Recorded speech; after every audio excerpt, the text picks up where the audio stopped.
Commissioner Lark, Commissioner Rogers, Commissioner Sweeney. Present.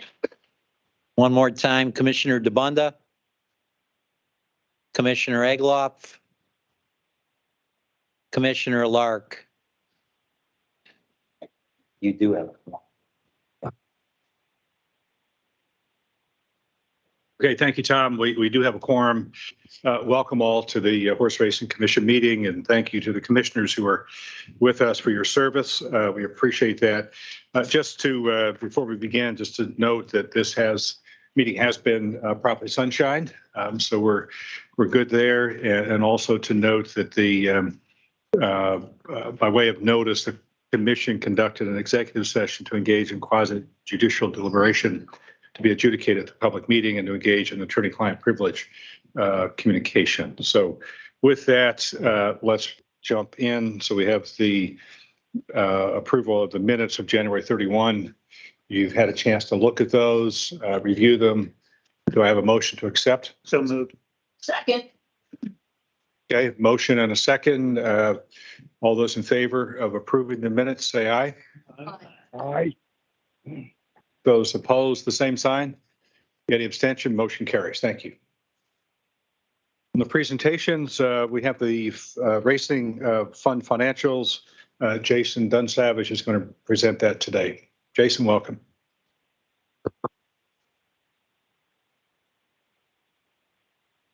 Good afternoon, everyone.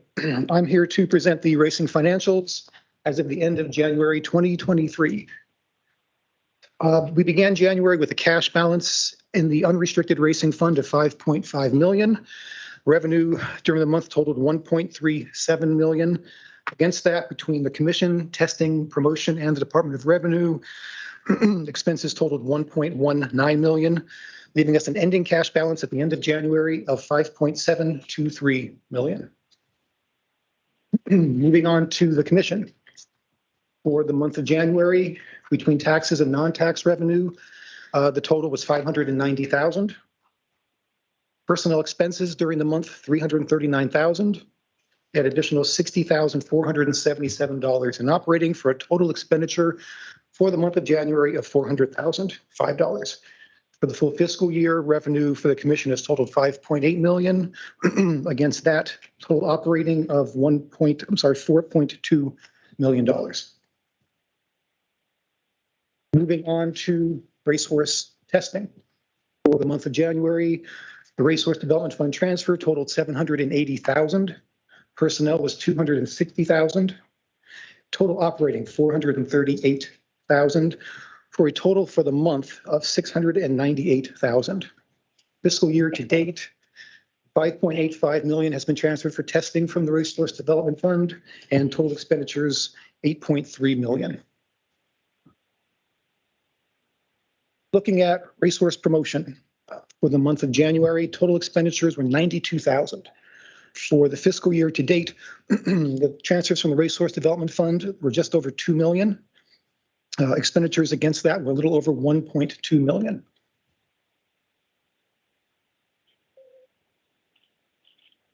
Looking at a comparison of the commission and testing this year versus last year at the same time, revenue 11.7 million versus 11.7 million, very close to flat. Expenditures up 210,000 versus last year. And first, in terms of personnel, operating expenditures 6.8 versus 5.1 million. Total expenditures year to date, end of January, 12.5 million versus 10.6 last year. And the remaining reports represent the activities in the racing restricted funds.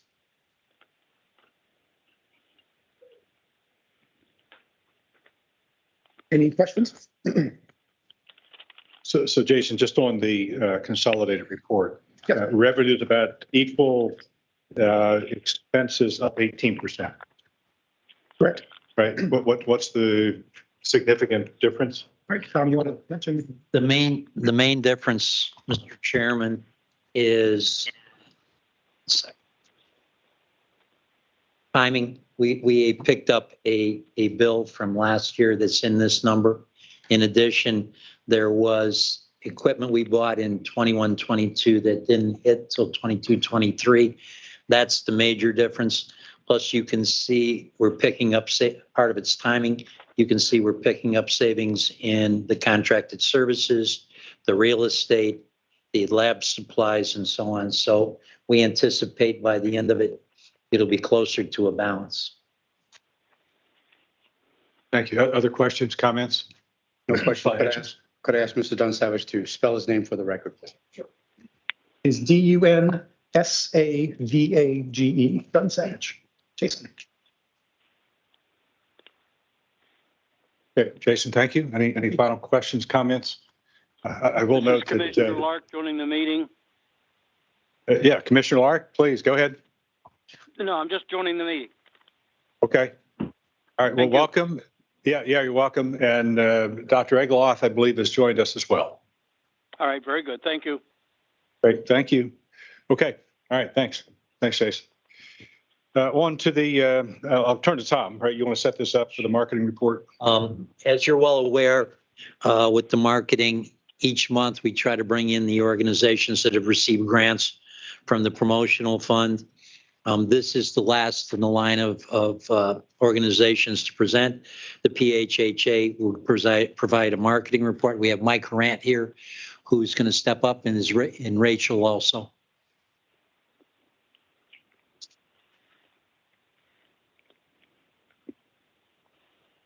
Thank you, Tom. Thank you, commissioners.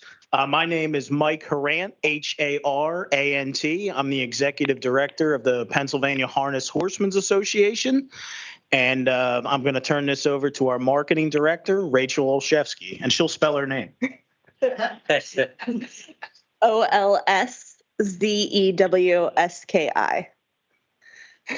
That's why. Exactly. Thank you all for having us here today. We did send our packet of information over. You should all have it, hopefully, in front of you. I like to just present you all with our largest expenditures throughout the year so that you understand where we place the bulk of our dollars that we receive from you that we're very grateful for. So first and foremost, our largest expenditure every year is our cable show, PA Harness Week, which runs on NBC Sports Philadelphia. Since the COVID season, where we didn't really have great ratings overall, we have seen a steady increase in ratings every year. It's been fantastic. We've had really good viewership.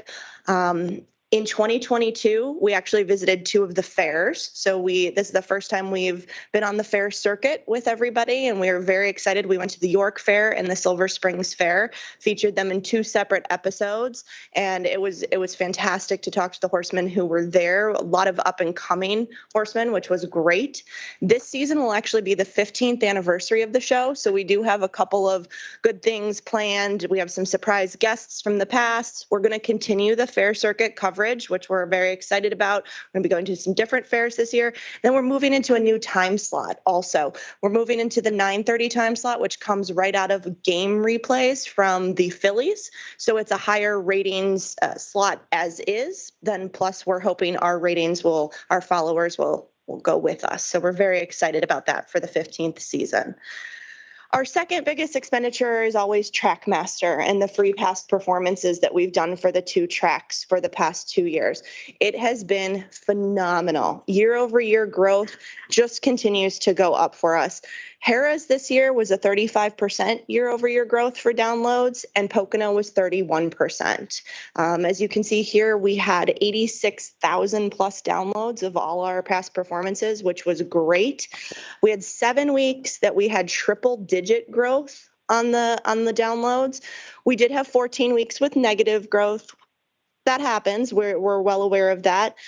Some notable download locations this year included Sweden. The Southeast is very big. California was big this year. The Midwest is always a very big one for us for downloads. And then we had some Dubai this year, which was interesting. We've never had that before. We've had Sweden before, but we've never had Dubai. So just a little anecdote from last opening weekend at Pocono. We actually had 182% year over year growth for opening opening weekend with the downloads. So I think we're on track this year to have a really good year of our past performances. We're very excited about that. We've seen, like I said, it brings us a lot of traffic. We're very happy about that. And then our third largest expenditure is always community involvement. And we have two types of community involvement at the PHHA. We have inside the industry, and that includes things like the HHYF, Marley's Mission, Equines for Freedom. And then we have our outside the industry within the communities of the Chester racetrack as well as Pocono. And those are things like court-appointed special advocates and Leadership Northeast. We were just presented, this is a very new thing, we were just presented with a special opportunity for 2023. The local YMCA is actually doing a Kentucky Derby party the night before the Derby. We have donated to them some auction prizes, some thoroughbred decor that we had, as well as vintage Derby glasses that they're going to be utilizing that evening. And as a result of that, they'll be promoting both Derby parties at Harris, Philadelphia and at Pocono during the event to push people saying, hey, let the party continue tomorrow, and to push people towards the tracks. And they'll also be promoting our live racing seasons as well at the two tracks. So we think it's a really great partnership with them to be able to give them things that they can utilize, and then we get some publicity out of it as well. So that's kind of the lay of the land on our big expenditures. I don't like to take up a ton of your time. So if anybody has any questions, we'll be happy to answer them. Rachel, thank you. Questions? Chairman, I just had a Yeah, quick question. please. Are you guys planning on doing the youth foundation again this year that you normally do?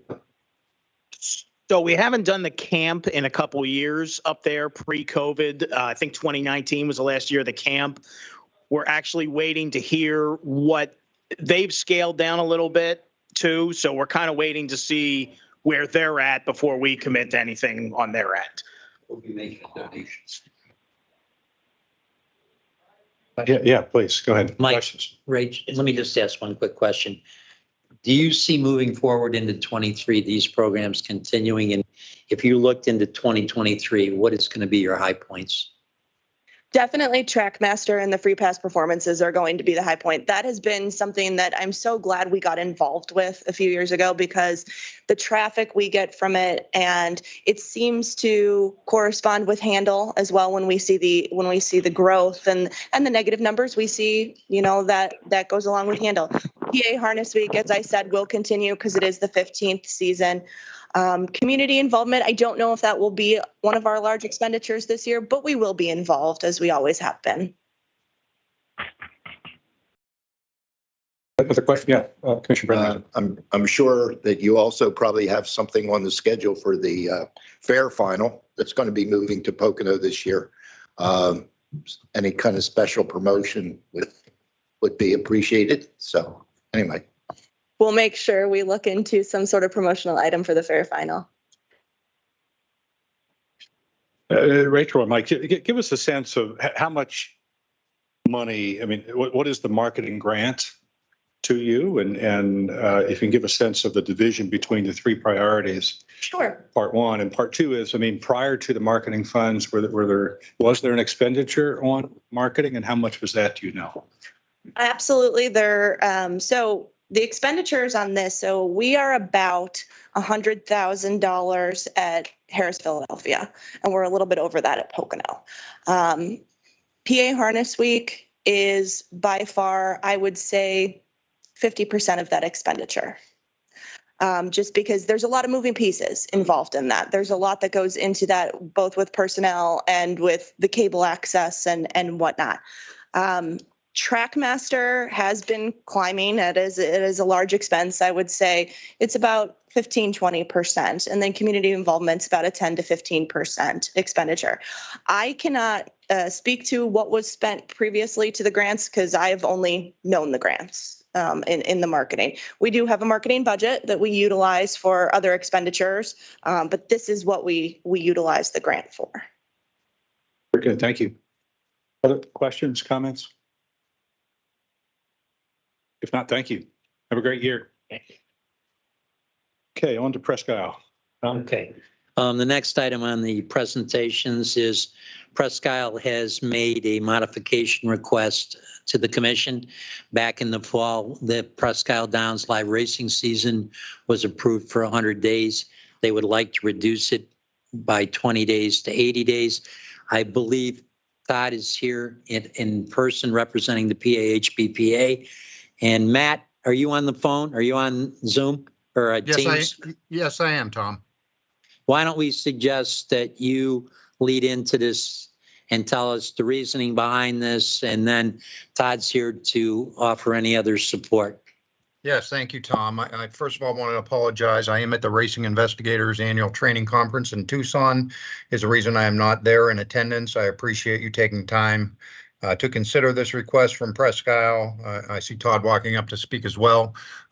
Overall, Commissioners, we are looking to reduce from 100 days contractually we have with Todd and the Pennsylvania HBPA to 80.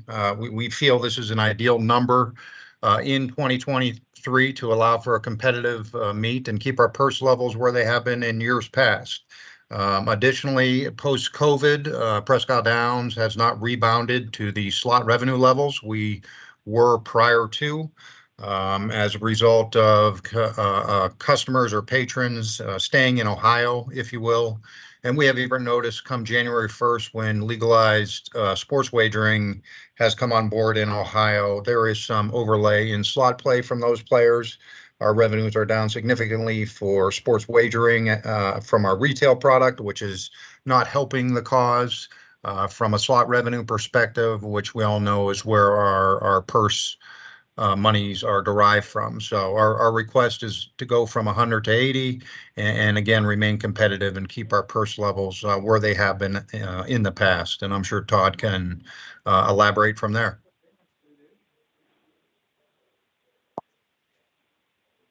As Matt indicated, the economics of the situation have dictated that we reduce the days. I mean, we always want to run as many days as we can afford. But we also have to be cognizant of the fact that there are other racetracks that we compete with horses.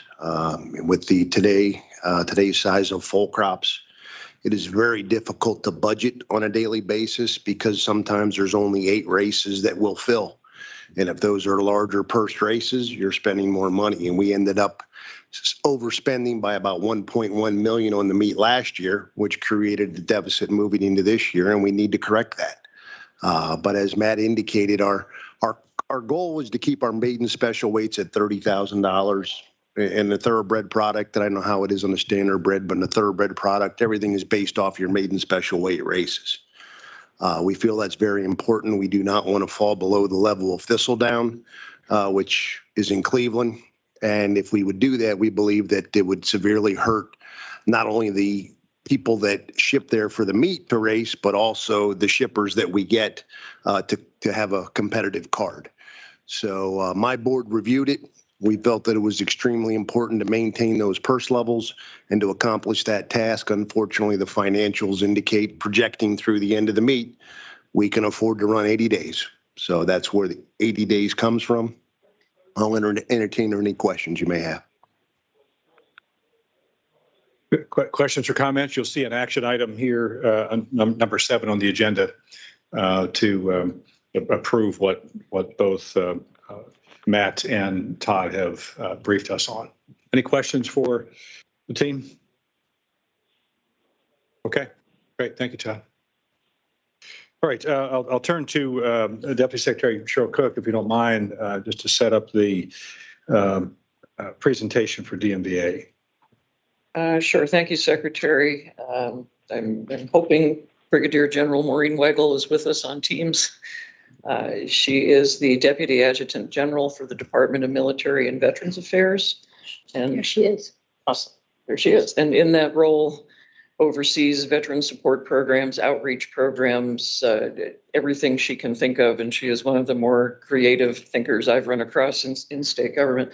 Had the pleasure of hearing her present to the Governor's Advisory Council on Veteran Services on a new arrangement that she's negotiated with Hollywood Casino, and thought to myself, I know where we can find 5 more racinos that she should talk to. So thus the invitation for her to join us today and talk about the new arrangement and maybe spark a little competition among everyone else. General Weigel, over to you. Thank you, and I apologize for not being there in person. I'm looking forward to meeting you soon. Listen, I want to say thank you for Cheryl. This was her idea, and I absolutely loved it.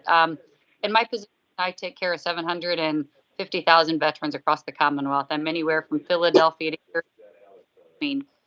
To do my job, we rely on all of our partners across the Commonwealth. So we work with all of your county directors. They have a state director of veteran affairs that we train and accreditate to help veterans get their benefits and access to care. We work with all of the service organizations, your American Legions, your VFWs, your AMVETs, to make sure they're trained to take care of veterans, support their events and their communities.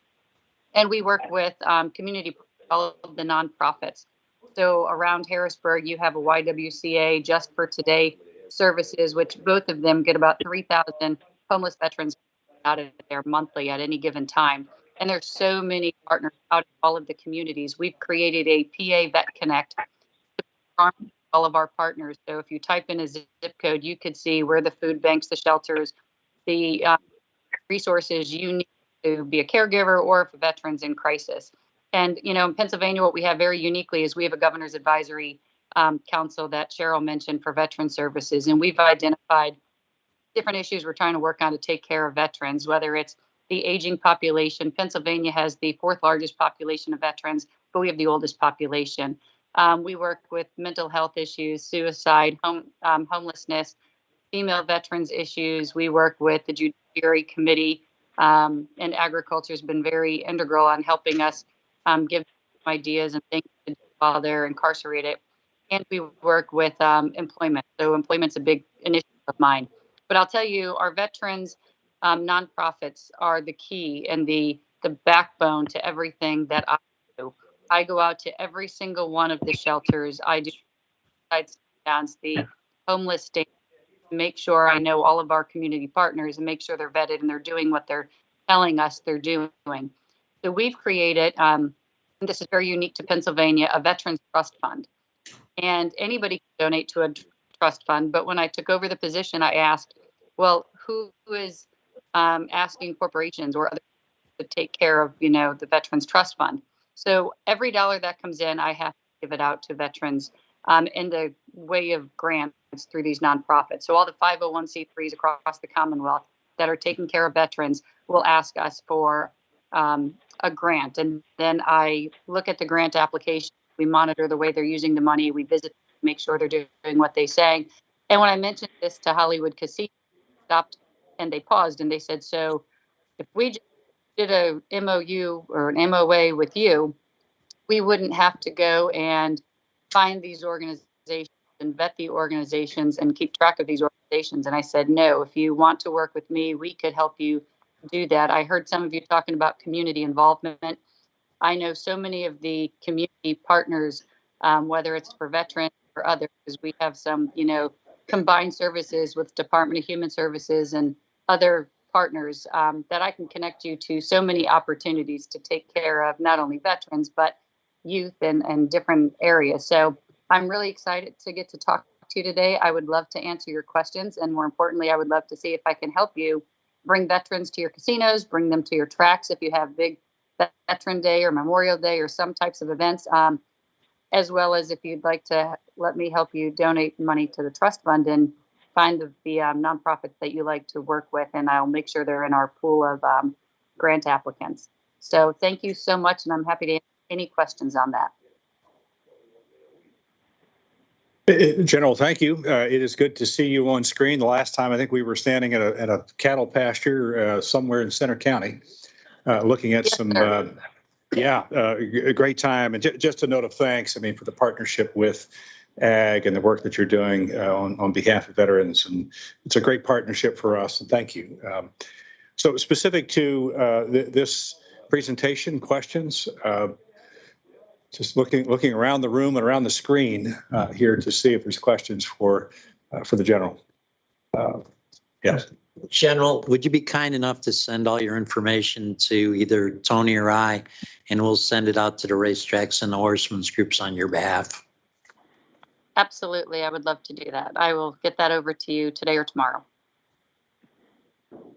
If I could ask just a clarifying question. I mean, so as I understand it, Penn National, they have a Veteran Services Support Program that they financially support, and then they work with you, General, in sort of a subcontract relationship to support veterans further in the community to things they want to do, or is this a decision by the MVA and to what to support? I'm trying to understand sort of it's collected, it's donated, they partner with you. What happens in that process then? Absolutely. So our first check from casinos from their employee contributions over the holidays. We were one of the options that they could donate money to. So they made us a drop down for employees to donate some percentage of what they wanted to give to the Veterans Trust Fund. Additionally, we have a partnership when they held events that a certain dollar amount per person would go to the Veterans Trust Fund. And then when people leave the casinos, they have the option to donate to the Veterans Trust Fund as well. So all of that will go through Avari out in Nevada, out in Reno, and they will send us, or Vegas, I guess, the information. We set up an account with them for them to push money directly into our account. So that's what we did. But then additionally, when they have big events for veterans and service members, they let us know, and we share the word with the 800,000 veterans across the Commonwealth. If they're having a Military Appreciation Day and they want more military at some of their events in the summer, they had a concert series and veterans could go for free. They share that information. We pass it out with all of our partners and stakeholders and make sure all the veterans understand what they're doing so they can participate into those events. Very good. Thank you. Very, very helpful. Right. Thank you. Other questions or comments? Eric, did you have any comments to make as to that partnership?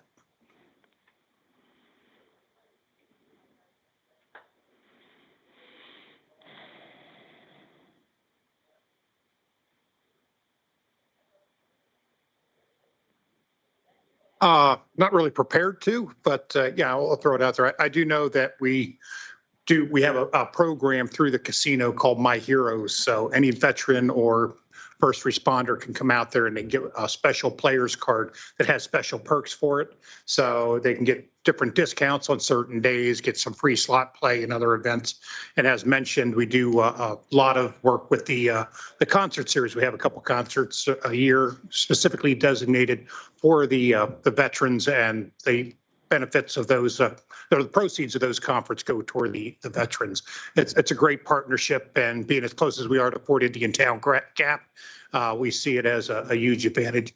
And the employee contributions, there's all kinds of things where you could check off on there. A lot of people like myself, we split that weekly paycheck deduction between the Cancer Society and the veterans. And then we do the monthly, as mentioned, the monthly drop boxes.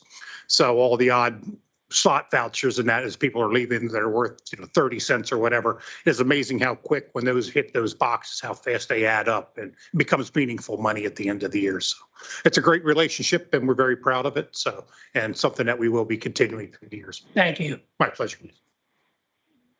It's good. Yeah, and I do. Yeah, sorry. Go ahead, General.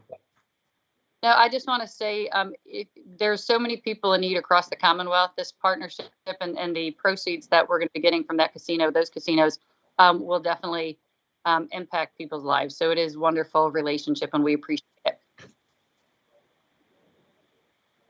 Excellent. Thank you. Thank you, Eric. Any final questions? If not, General, thank you. Thanks for the good work. I'll turn to Cheryl just to close this out.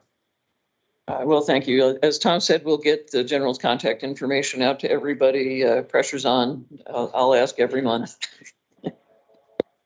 Thank you, General. Appreciate the time with you today.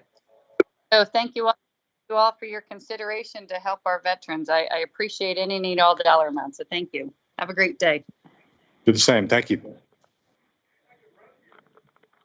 Okay. Under administrative action, the first is, Mr. Chair, we need a motion to approve the simulcast calendars for March 2023 for the harness tracks, specifically Harris, Philadelphia, Mohegan Sun, and the Meadows. Okay, thank you, Tom. Do I have a motion to approve the simulcast calendars? Okay, Commissioner Brenheiser on the motion. Do we have a second? Second. Second. Advisors on the second. Any discussion of this motion? Hearing none, seeing none. All those in favor of approving the motion, say aye. Aye. Aye. Aye. Those opposed, the same sign. Any abstentions? Motion carries. Thank you. The next motion is to approve the simulcast calendars for March 2023 for the Thoroughbred tracks, specifically Parks, Penn National, and Presque Isle Downs. Okay, thank you, Tom. Do we have a motion to approve the simulcast calendars for March for the Thoroughbred? So moved. Second. Commissioner Sweeney on the motion and Commissioner Ellis on the second. Any discussion of this motion? Hearing none. All those in favor say aye. Aye. Aye. Those opposed, the same sign. Any abstentions? Motion carries. Thank you. The next is a motion to approve Presque Isle Downs 2023 live race dates modification request. Thank you, Tom. We have a motion. So moved. Commissioner Sweeney on the motion. Second, Commissioner Ellis on the second. Discussion of the motion to approve Presque Isle Downs 2023 live race dates modification. Okay, hearing none, seeing none, all those in favor of approving the motion, say aye. Aye. Those opposed, the same sign. Any abstentions? Motion carries. Thank you. The next item on the agenda, before we get to it, I'd like to direct it over to Tony for a preliminary information. This next item is a change to what is currently our standardbred Lasix rule to get a horse off of Lasix. And during the executive session this morning, we had a discussion with the commissioners, and legal has come up with a administrative guidance policy that we would like to move forward with. What we're trying to do is make it let me go back to several months ago. We had during public comment a trainer who came forward and asked us to look into making it easier to get a horse off of Lasix. That trainer was Neil Earhart. The commission has acted on his recommendation, and we're trying to make it now you have to qualify a horse before you can race him back off of Lasix. We're trying to eliminate that qualifying race where you can just declare off of Lasix and then enter your horse, which is done in neighboring jurisdictions. And this rule has been in place for quite some time. So it's a little outdated compared to what the rest of the country and the other jurisdictions are doing. So I know the request is the support of both horsemen's associations, the MSOA and the PHHA. So George put this guidance together. If you want to review the guidance, George, or give your definition of it, or it's basically You can just vote on it. vote on it. Okay. So, okay. So, Mr. Chairman, based on Tony's preliminary, we're seeking a motion on the Lasix administration guidance policy, standardbred only, for the removal from the breeders list. So, Sorry, Mr. Chairman, in your vote, there will be 2 abstentions by statute. Okay. The Commissioner DeBunda and Commissioner Jones have to abstain because this does involve a harness regulation. They'll have to abstain. Okay, very good. So do we have a motion to approve the Lasix administration policy? Before I present the motion, George, could you explain exactly how it's going to work, though? I think they should be aware of that. Sure. We'll be publishing this in the Pennsylvania Bulletin. In essence, I looked at the regulation that talks about needing a qualifying race before a regular race, and I can interpret that, and it's not as clear as I thought it would be, so I can interpret that so that it can be just one race. But the word qualifying race only applies to this section. So if there's another term qualifying race within our regulations, it has that definition. But for this definition and this purpose, when we say the qualifying race, that can be your next start.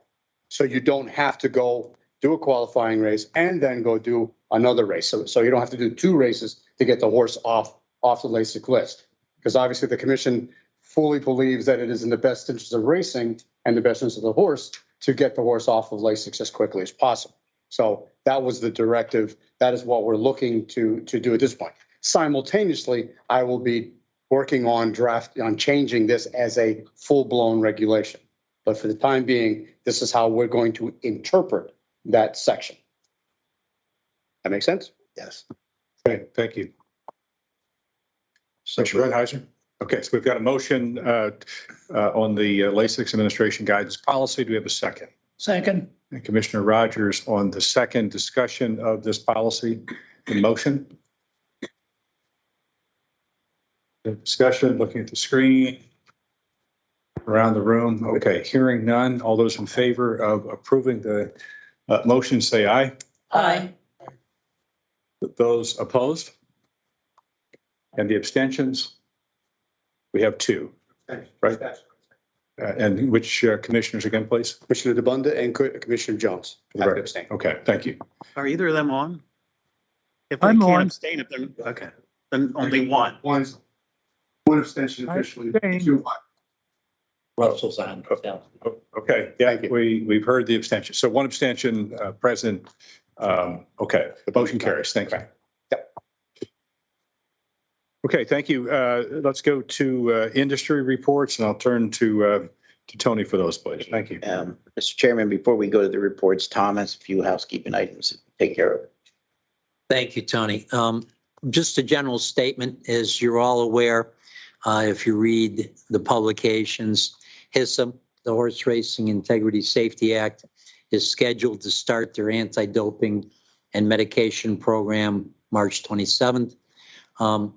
Per the chairman and the commission's directive, staff has been working with HISA, with HIWU, to stay involved, to work cooperatively to bring this along in the best interest of racing in Pennsylvania, specifically the horsemen, the breeders, and the racetracks. That is an ongoing situation. It hasn't been totally resolved, and we will continue down that path as we see fit moving forward. The next issue, just as the regular update, we did not perform this month any out of competition tests. We will be starting it again in the beginning of March. And the second issue, we've had one hotline call since the last meeting. That's all, Mr. Chairman. So Tom, if I could just note, so the anti-doping is to take effect the 27th, right? So our next meeting is the 28th. That is correct. Okay. There is probably a significant, well, no, there will be a special meeting called for this commission sometime prior to March 27th. And that will be to entertain where the negotiations have led, what the status of the implementation of the anti-doping medication program is, and some other things. Great. Thank you, Tom. Any questions on?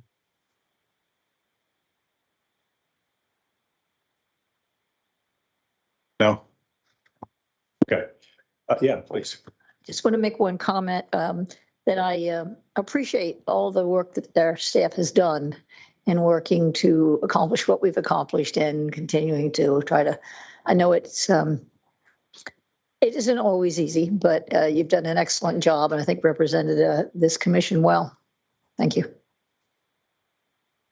I mean, just to echo that, I mean, I think it's worth, certainly in the public, meeting to note that I think the commission and staff have exhibited a high degree of diplomacy here to try to understand what HISA is requiring, what the jurisdictions are expecting. I mean, what the implications are for Pennsylvania and all the different stakeholders of this industry. And it's not easy to do. I mean, I think we're a little fatigued over it just because we want clarity, we want direction, we need some decisions.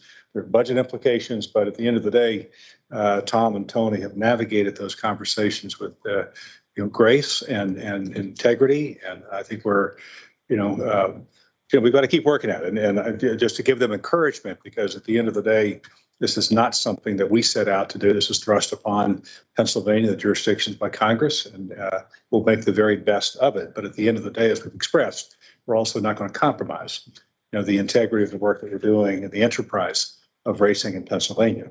So we'll keep working at it. Thank you, Tom and to Tony. Okay. Thank you. Tony?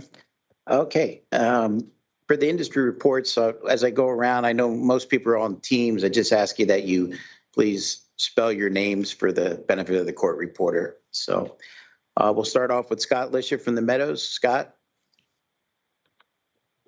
Thank you very much, Tony, members of the commission, Mr. Chair. Scott Lisha, last name is L-I-S as in Sam, H-I-A, Director of Racing here at the Meadows. Just wanted to touch base. February has been extremely positive for us from a wagering point of view. Although this year compared to last, we raced approximately 29% more races, 35 more races. Our total handle is up over 70%, and our per race average is up almost 35%. So, big kudos to the horsemen that are here, that are participating, the drivers, and definitely the wagering public and the fans. It seems like they've liked the product thus far. So hopefully, knock on wood, that trend continues. There's one other thing I wanted to touch on. I mentioned it briefly last year, but I got some hard figures.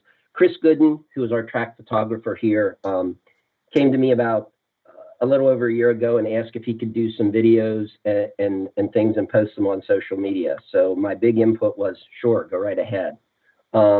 He currently has Chris Gooden Visuals as his platform. It's on TikTok, Instagram, Facebook, and YouTube.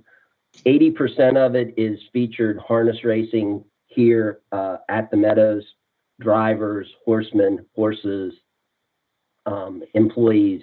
And the other 20% actually is barrel racing, because Chris does a lot of barrel racing on the weekends. Very interesting. I asked him on Friday if I could get some numbers. On Friday, February 24th at this time, on TikTok, he had over 113,000 followers. His channel had over 50 million views, with 10 plus videos over 1 million views each. In the last 60 days prior for TikTok, his channel had 15 million views and he picked up 62,000 fans. So just in that time frame, basically was about half of his new followers. He's really gained some significant social media traction.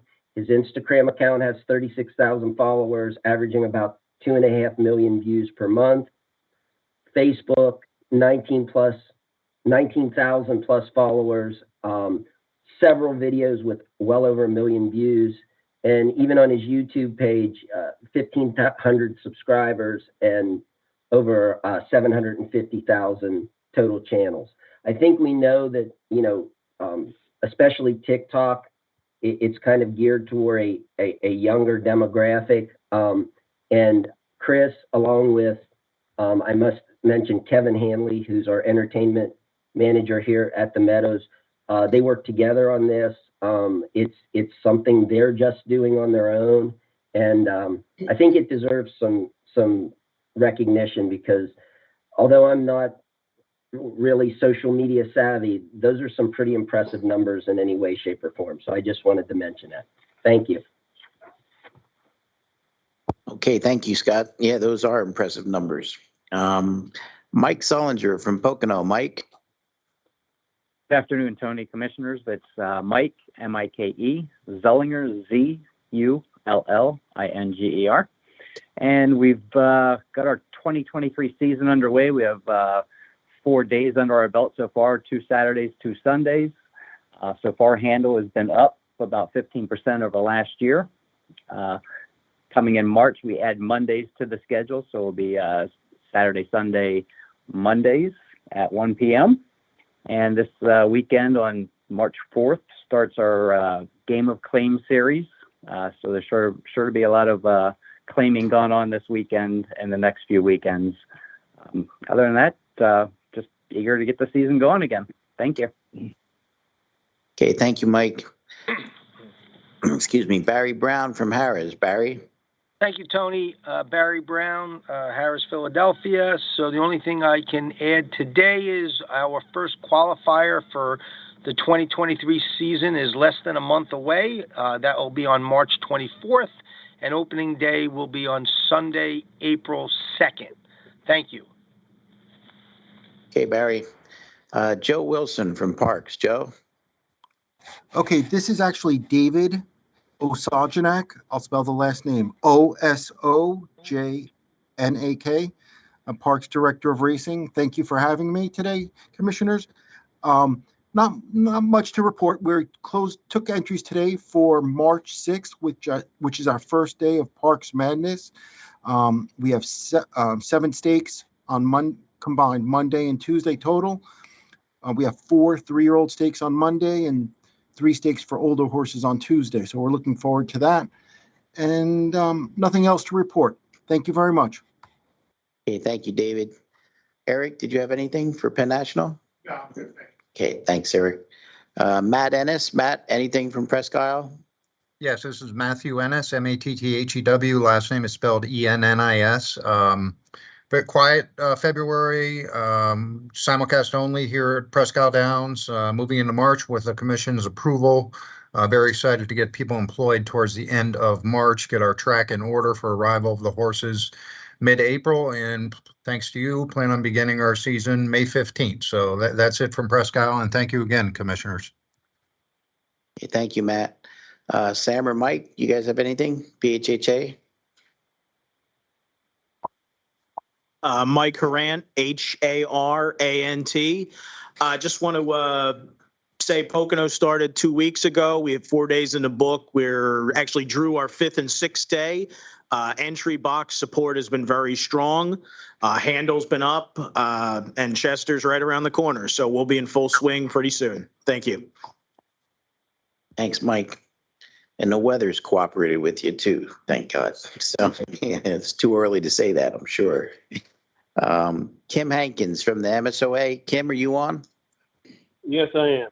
Kim Hankins, KIM HANKINS, Executive Director at MSOA. I just wanted, Scott covered most of the bases for the Meadows and did a fine job. I just wanted to report on a very successful HHI, Harness Horseman International meetings in Florida this past week, February 20th through the 24th. Mike Harant was there, as well as several of my directors and a few of his directors. And for those of you that have been around a while, our new HHI president, Ron Battoni, ran the meetings and did a fine job, and welcome Ronnie back to that. The main point, I mean, we had good meetings and good speakers, but one of the main points for us, we nominated and the HHI awarded and honored Senator Kim Ward, the Senate Pro Temp, with the HHI Appreciation Award.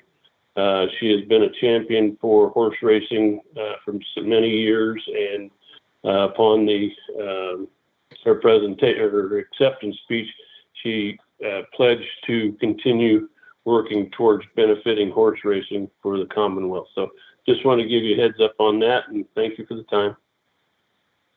Hey, Kim, thank you. Todd Mosteller, you have anything? Okay, Todd. Jeff Matty, PTHA. Jeff? Tony, thank you. Jeff Matty, Matty. Just a brief update going off what David Osajanek said. We have Parks Madness next week.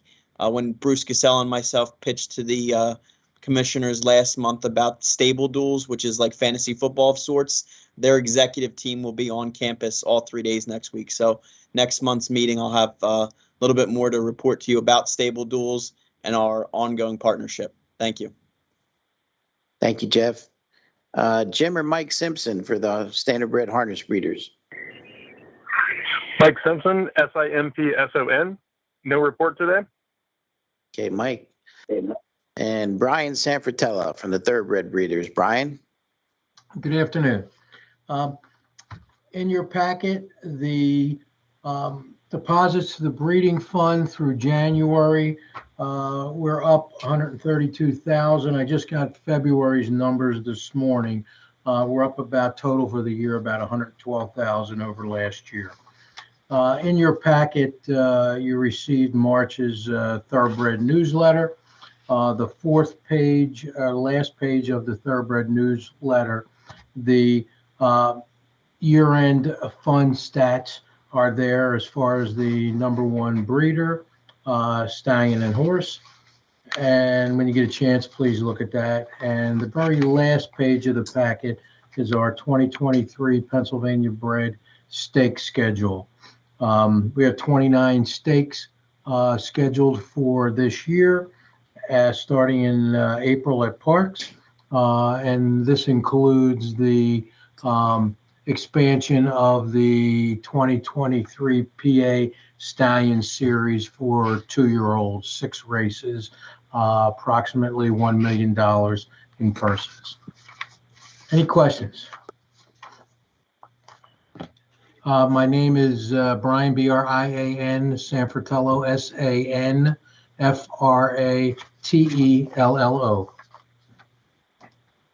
Okay, thank you, Brian.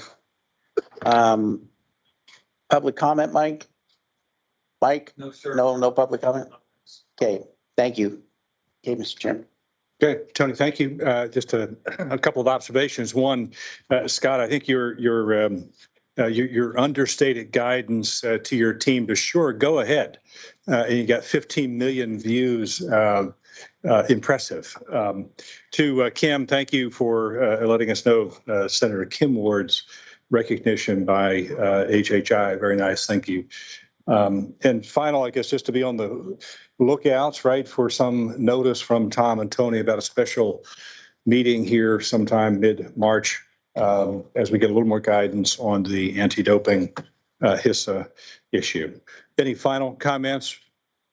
If not, motion to adjourn. Moved. And in a second, and everybody said yes. Okay. All right, perfect. Thanks, everybody.